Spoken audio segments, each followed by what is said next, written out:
સ્વાગત છે new blog વિડીયોમાં. આપણે અત્યારે આવી ગયા છે જે પંજાબી ટાઈપ ક્રોસ બોક્સ હતું એ પણ તાલાળા ગીરનું, અને એમાં આપણે મ્યુઝિક ટેસ્ટિંગ કરવાનું છે, કેવું વાગે છે ચાલો તમને બતાવું. અને ફોલો કરવાનું ના ભૂલતા. અને આવી તમારે નવી નવી સિસ્ટમ બનાવી હોય કે અલગ ગમે એ સાધનમાં આપણે બનાવી દઈએ, કેમ કે આપણે બોક્સનું મેન્યુફેક્ચર જ આપણે કરીએ છીએ, એટલે તમારે ગમે એ સાધનમાં બોક્સ બની જાય અને ગમે એ સાધનમાં મ્યુઝિક સિસ્ટમ પણ ફિટ થઈ જાય.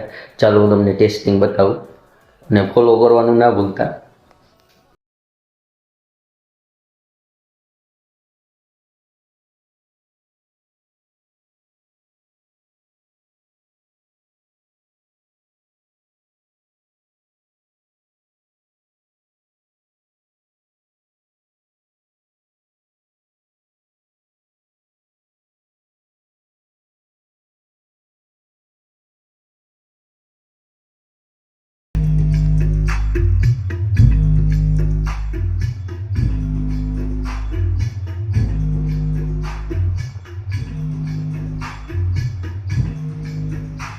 DJ Shubham in the mix.